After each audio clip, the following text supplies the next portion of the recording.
আসসালামু আলাইকুম দর্শক, শুভ সকাল। ভোরের আলো কিছুক্ষণ আগেই ফুটেছে। আলো ঝলমলে একটা দিন। আমি এসেছি আমার খামারে। এটা ঠিক খামার না, এটা একটা বাগান, মিশ্র গাছের বাগান। এই মিশ্র গাছের বাগানে আমি অনেক ধরনের গাছ লাগিয়েছি। স্বপ্ন দেখেছিলাম এখানে একটা খামার বাড়ি করব, কিন্তু সেই স্বপ্ন এখনো পূরণ করতে পারিনি। নানান জাতের গাছ এখানে হয়েছে। এই সকালবেলা এসেছি গাছের পরিচর্যা করতে, কিছু আম গাছের আঠি লাগানোর জন্য এসেছি। এবার ঢাকায় প্রচুর আম খেয়েছিলাম, আল্লাহ আমাকে আম খাওয়ার সুযোগ দিয়েছিল, আলহামদুলিল্লাহ। এই যে দেখতে পাচ্ছি, এটা হচ্ছে ল্যাংড়া আমের বীজ বা আঠি। এই ল্যাংড়া আমের আঠি পুকুরের পশ্চিম পাড়টাতে রোপণ করব। সকালের কাজ হচ্ছে এটাই, আমের আঠি রোপণ করব পুকুরের চারপাশটাতে। আমি থাকি বা না থাকি, একসময় এই আম গাছ থেকে প্রচুর আম হবে, পাড়া প্রতিবেশীরা খাবে। হয়তো আমি এখানে থাকবো না, কিন্তু আমার আম গাছগুলো রয়ে যাবে। এই যে আমার লাগানো আম গাছ, এরকম আম গাছ প্রচুর হবে, প্রচুর আম হবে, মানুষ খাবে, পশু পাখি খাবে। এটাই আমার শান্তি। তো আজকে সকালবেলার কাজ হচ্ছে আমের আঠি রোপণ করা। তো চলুন কাজ শুরু করি। গাছ লাগানোর জন্য বিসমিল্লাহ করব। এখন এই জায়গাটাতে প্রথম বীজটা লাগাবো। এখানে একটা গাছ আছে, ওই যে আর একটা গাছ আছে দূরে। তো এর মাঝামাঝিতে এই জায়গাটাতে আঠি লাগাবো। আমি দুইটা করে আঠি লাগাবো, কারণ একটা যদি মিস যায় আর একটা হবে। বিসমিল্লাহ। মাছ দূরত্ব রাখতে হবে দুইটার মাঝখানে। এই আম গাছটা আর এই আম গাছটার মাঝে এই জায়গাটাতে হয় মাঝামাঝি। বিসমিল্লাহ। মাটি অনেক শক্ত, ভিতরে ঘাস হয়েছে। এটা হচ্ছে শন, খুবই শক্ত শনের শিকড়। তো পাশাপাশি বিসমিল্লাহ বলে দুইটা আটি এই যে রোপণ করলাম। এখন মাটি দিয়ে ডেকে দেই, ব্যাস। তারপর দেখব কতদিন পর চারা বের হয়। এখানে লাগাবো আর একটা। শনের কারণে মাটি তোলাই যায় না, মাটির তোলাটাই কষ্টকর, কারণ শনের শিকড় খুবই গভীরে থাকে, মাটি আঁকড়ে থাকে।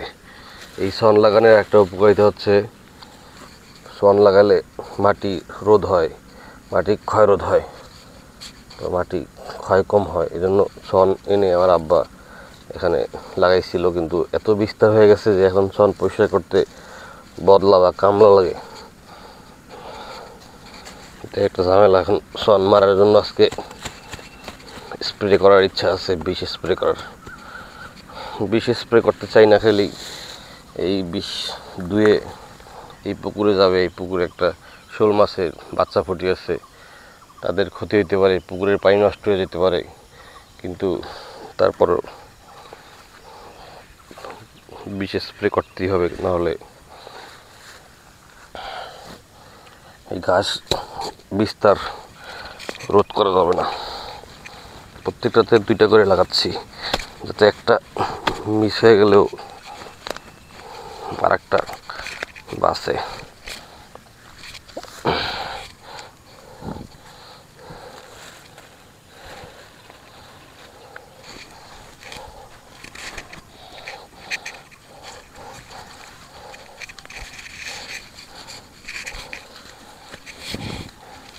ভালো করে ডেকে দিচ্ছি যাতে বের হইতে সুবিধা হয়, আর বৃষ্টি পানিতে যাতে ধুয়ে না যায়।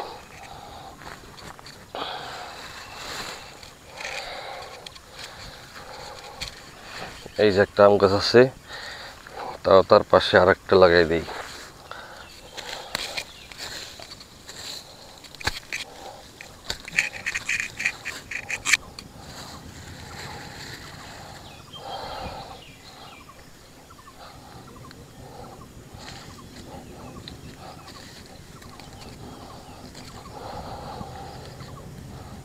এদিকে প্রচুর সাপের উপদ্রব আছে, কেমন একটা গন্ধ পাচ্ছি, এরকম গন্ধ নাকি সাপ থাকলে আশেপাশে হয়, খুবই সাবধানে চলাফেরা করতে হবে।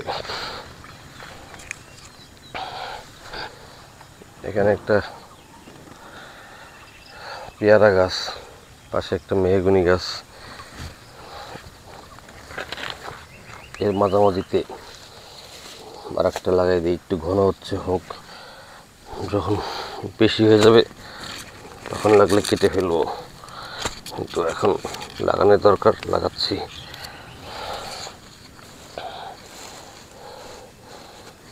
এই যে ল্যাংড়া আমের আঠি, এখানে একটাই লাগাইলাম, একটুখানি ঘন আছে, সবগুলো যে গজাবে তাও না, কিছু গজাবে কিছু মিস যাবে, যাক তাতে কিছু আসে যায় না। এই যে সুন্দর একটা কালো তুলসীর গাছ, কি চমৎকার কালো তুলসীটা হয়েছে, আব্বা দেখলে হয়তো কেটে ফেলতো, কিন্তু এখানে একটা গাছ হয়েছে, এটা গত বছর লাগাইছিলাম মনে হচ্ছে, এর পাশে এর মাঝে আটটা লাগাই, একটু ঘনই লাগাই, এত পরিমাণে সন হয়েছে যে মাটি কপি দেওয়া যায় না, কোদাল ফিরে আসে। বেশি একটা গভীরে লাগানো লাগে না, সারফেসেই লাগানো যায়, কলা গাছ সারফেসেই লাগানো যায়। এই আমের আঠি, আমের আঠি গ্রামগঞ্জ এমনি পরে থাকলেই হয়, মাটির গভীরে পোতা লাগে না। এটা কি গাছ কে জানে, মনে হচ্ছে না কোনো কাজের গাছ, এটা কেটে ফেলি, কোনো কাজের গাছ না, আগাছাই হবে। এই আম গাছ আর ওই যে একটা আম গাছ, এখন মাঝখানে দুইটা লাগাবো, বেড়ার মতন তৈরি হয়ে যাবে, তাহলে একটা বেড়ার মতন। এই যে সন, এই যে এই সনগুলো কাটা হয়েছে, এই সনগুলো কাটা হয়েছে, তারপরও অনবরত হয়েই যাচ্ছে। এখানে আর একটা লাগাই, এই তো ফাঁকা করছি মাটি, এই যে সুন্দর আমের আঠি, ল্যাংড়া আম এগুলো।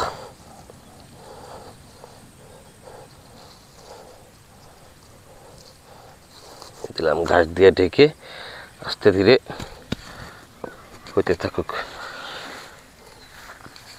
এখানে আর একটা লাগাবো, একটু ঘন হচ্ছে হোক, যেই কটা বাসে আর বাকিগুলো তুলে ফেলবো। এটা আবার একটু অন্য জাত, হিমসাগর, একটা হিমসাগরও লাগাইলাম।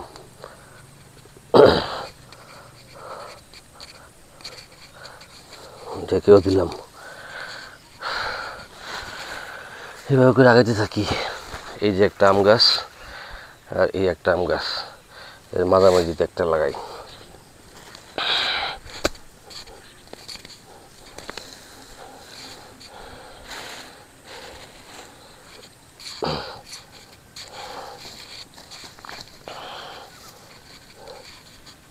দিলাম এখানে একটা লাগাই, দুই গাছের মাঝে অনেক বীজ আছে, সবগুলোই লাগাই যাব এখানে। ওই যে একটা আম গাছ, এই যে আম গাছটা, আর এই যে একটা আম গাছ, এখানে তিনটা লাগাবো। এই পাশেও একটা আম গাছ আছে, এই যে, তাও এই পাশে একটা লাগাবো।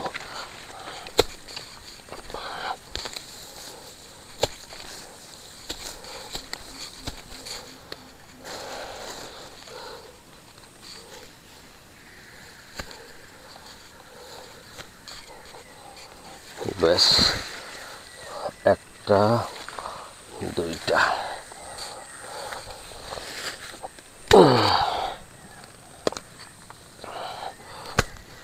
এই ঘাসের কারণে এখানে গাছ লাগানো খুবই কঠিন।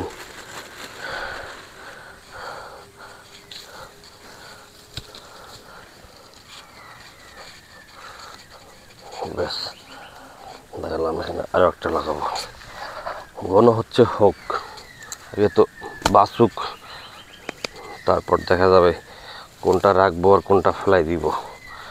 বা আম হইলেও তো বুঝতে পারবো যে আম গাছগুলো ভালো হয়েছে, সেগুলো রাখবো, বাকিটা কেটে ফেলবো, গ্রাফটিং করে ফেলবো।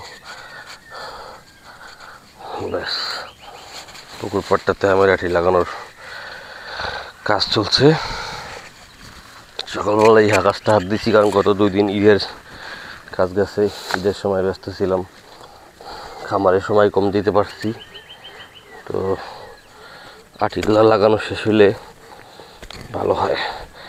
যারা আমার ভিডিওটা এই পর্যন্ত দেখতেছেন তাদেরকে বলবো, এই বছর যত আম খাচ্ছেন, ভালো জাতের আম খাচ্ছেন, সেগুলোর বীজ ফেলে না দিয়ে আপনার গ্রামে নিয়ে যান, নিয়ে আপনার যেখানে পতিত জমি আছে সেখানে এই বীজগুলো লাগান। লাগিয়ে একটু দেশের জন্য, পৃথিবীর জন্য কিছু একটা করেন। আগামী প্রজন্মের জন্য কিছু করে থেকে যান ভাই। আপনি না খাইতে পারেন, আপনার আগামী প্রজন্ম অন্তত ভালো জাতের আম খাক, মানুষও খাক, আপনার সোয়াব হোক। আপনার আখেরাতের জন্য কিছু কামাই করে থেকে যান ভাই, অনুরোধ করি।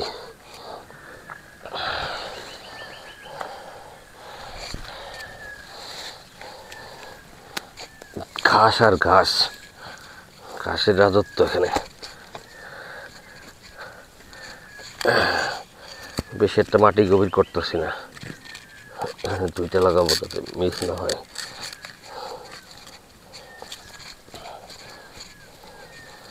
সুন্দর করে আবার ঢেকেও দিচ্ছি।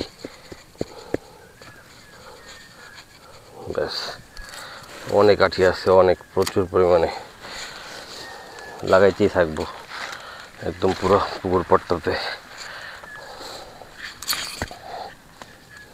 এগুলো মাঠের মাটি, জমিনের মাটি ছিল, ভ্যাকুয়াম মেশিন দিয়ে তুলছিলাম।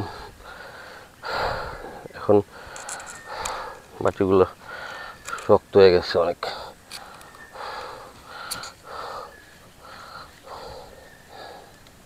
কোন জায়গায় 2টা, কোন জায়গায় 1টা, এভাবে লাগাচ্ছি।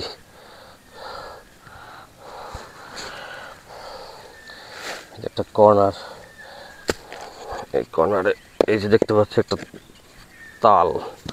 তালের বীজ, গত বছর লাগাইছিলাম এই তালের বীজ, কিন্তু বাঁচে নাই।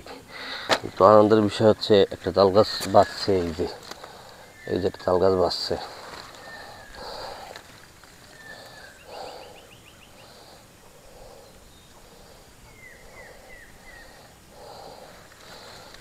এখানে আর একটা লাগাই, একটু গর্ত করে নেই।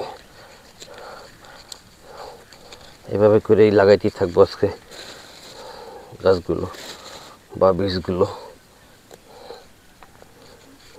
তারপর অন্য অন্য কাজ করব।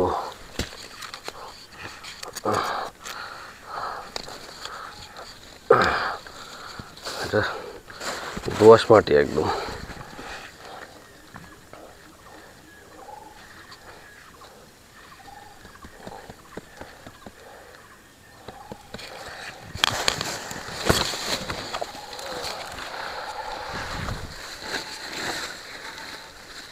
এখানে একটা পেঁপে গাছ আছে, কলা পাতার ভিতরে পড়ছে। এই যে পেঁপে গাছটা মুক্ত করে দিলাম। এই পেঁপে গাছের গোড়ার দিকে একটা লাগাই।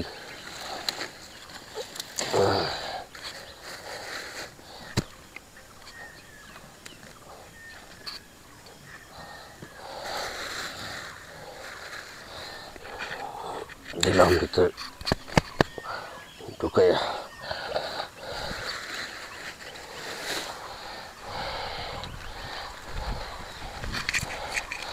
এটা লিচু গাছ, গত বছর লাগাইছিলাম। এই যে আর একটা তাল গাছ হয়েছে আলহামদুলিল্লাহ। এখানে একটা লাগাবো। এই কলার জবটা কেটে ফেলছি, এটা বিচি কলা, কোনো স্বাদ নাই, তাই কেটে ফেলছি। আবর্জনা বাড়াই লাভ নাই।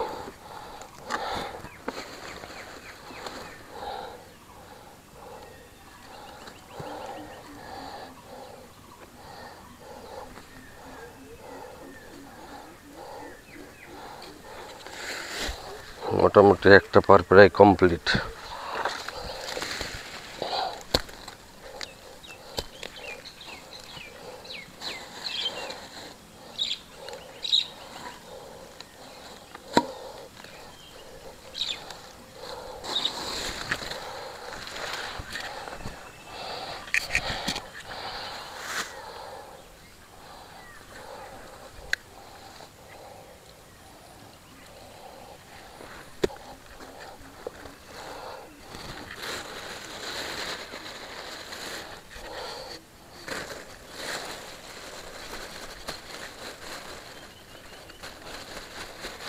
পিঁপড়া প্রচুর প্রচুর পিঁপড়া, গাছ লাগাইতে কষ্ট হয়ে যাচ্ছে পিঁপড়ার কারণে।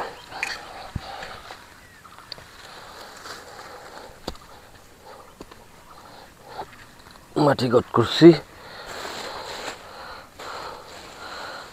2 পিস দিয়ে দিলাম পাশাপাশি। এবার ডেকে দিব, এই যে ব্যাস, দেখা যাক এখন কি হয়।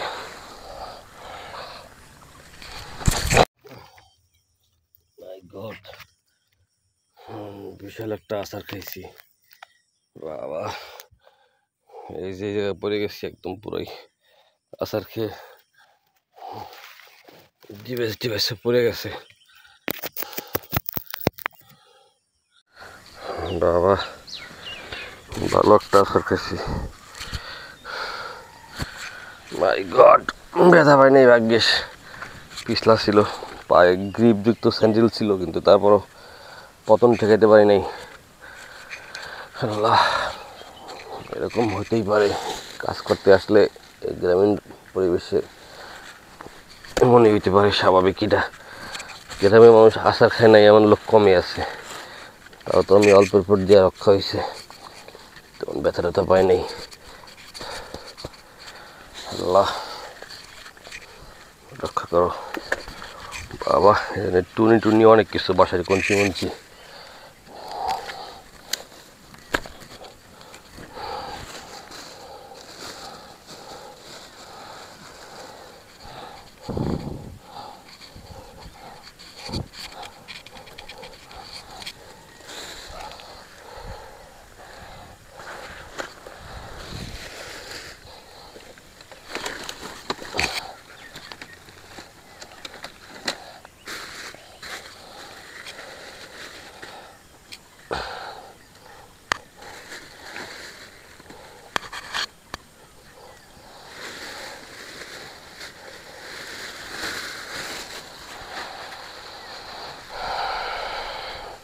প্রায় শেষ করে ফেলছি, আর ওই যে ওই পাটটাকে দিয়ে শুরু করছিলাম, ওই পাটটা পুরো লাগাইয়া একদম এই পারে আসছি। এই পারে এসে এইখানে শেষ হয়েছে, আর এখানে আমি আচার খাইছি এই জায়গাটাতে, এই পিছলা জায়গাটাতে। এখন বীজ অল্প কটা আছে, এই যে এই অল্প কটা বীজ অন্য একটা জায়গায় লাগাবো। আমার আর একটা ছোটো খামারের প্রজেক্ট হাতে নিছি, মানে বাগানের প্রজেক্ট, সেখানে লাগাবো। আপাতত আমের আঠি লাগানোর প্রকল্প শেষ। এবার যেটা করব সেটা হচ্ছে পাউলুনিয়ার গাছ লাগাবো।